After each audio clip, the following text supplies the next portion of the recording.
जय श्री राम। आज हम आपको भारतीय महापुरुषों की भुला दी गई श्रृंखला में महाप्रतापी महाराणा सांगा के विषय में बताएंगे। आप हमारी वीडियो को अंत तक देखिए। महाप्रतापी महाराणा कुंभा के बाद चित्तौड़ के अधिपति बने महाराणा रायमल और उनके बाद उनके महाप्रतापी पुत्र राणा संग्राम सिंह, जिन्हें महाराणा सांगा के नाम से प्रसिद्धि मिली। महाराणा सांगा का जन्म 12 अप्रैल 1482 ईस्वी को चित्तौड़ मेवाड़ में हुआ।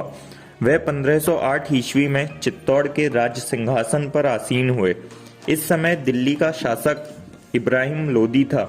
इब्राहिम लोदी को आशंका थी कि यदि राणा सांगा को न रोका गया तो कहीं वह दिल्ली को ही अपने अधिकार में न ले लें, क्योंकि राणा सांगा ने मेवाड़ की सीमाओं को दूर दूर तक विस्तारित किया था।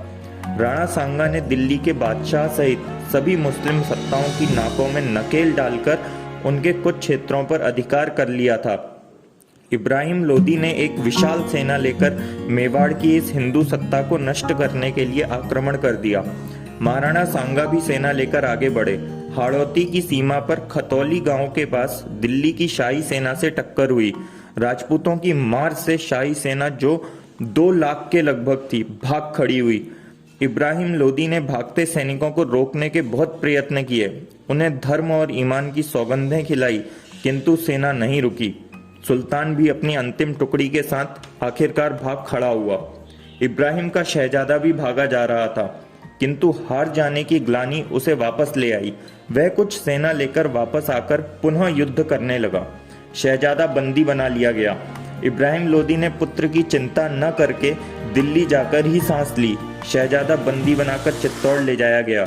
इब्राहिम लोदी के बहुत अनुनय विनय करने तथा युद्ध का हर्जाना देने पर महाराणा सांगा ने शहजादे को छोड़ दिया। इसी युद्ध में महाराणा सांगा का एक हाथ कट गया था और तोप का गोला घुटने में लगने की वजह से वह सदैव के लिए लंगड़े हो गए।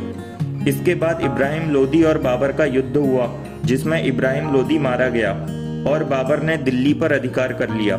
इसके बाद उसने आगरा की ओर अपने कदम बढ़ाए। दिल्ली से 50 मील दूर बयाना पर उसने अधिकार कर लिया। बयाना एक छोटी रियासत थी जो मेवाड़ के ही अंतर्गत आती थी।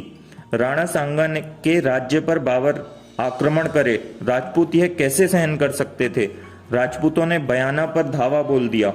बाबर की सेना वापस भाग खड़ी हुई। राणा सांगा का बयाना पर फिर से अधिकार हो गया था। बाबर ने कपट की चाल चली और संधि का प्रस्ताव भेजा और अपनी सेना को मजबूत करने लग गया।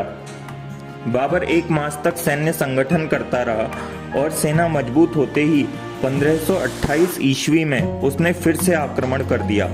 यह युद्ध खानवा में हुआ, जो फतेहपुर सीकरी से 10 मील की दूरी पर स्थित है। महाराणा सांगा पहले ही अपनी सेना लेकर खानवा के निकट एक पहाड़ी तक बढ़ आए थे। राजपूतों की शौर्य की कहानियां बाबर की सेना को अत्यधिक भयभीत कर रही थी। राजपूतों का पहला प्रहार इतना भयंकर हुआ कि मुगल सेना तितर बितर हो गई, किंतु मुगलों की तोपों ने अपना कार्य संतोषजनक ढंग से किया। राजपूत उसके तोपखाने पर टूट पड़े। बाबरी फौज के हौसले पस्त दिखाई पड़ रहे थे। राणा सांगा का हाथी बाबर के निकट पहुंच गया और बाबर को पकड़ने की तैयारी हो रही थी कि एक तीर राणा सांगा की आंख में लगा। महाराणा सांगा फिर भी कुछ क्षण युद्ध करते रहे और फिर हाथी के हौदे से गिर गए। अब जय पराजय में बदल चुकी थी। राजपूत राणा सांगा को सुरक्षित स्थान पर ले गए। इस घटना से बाबरी सेना में फिर से नया जोश आया। राजपूत सेना राणा सांगा को न पाकर भाग खड़ी हुई।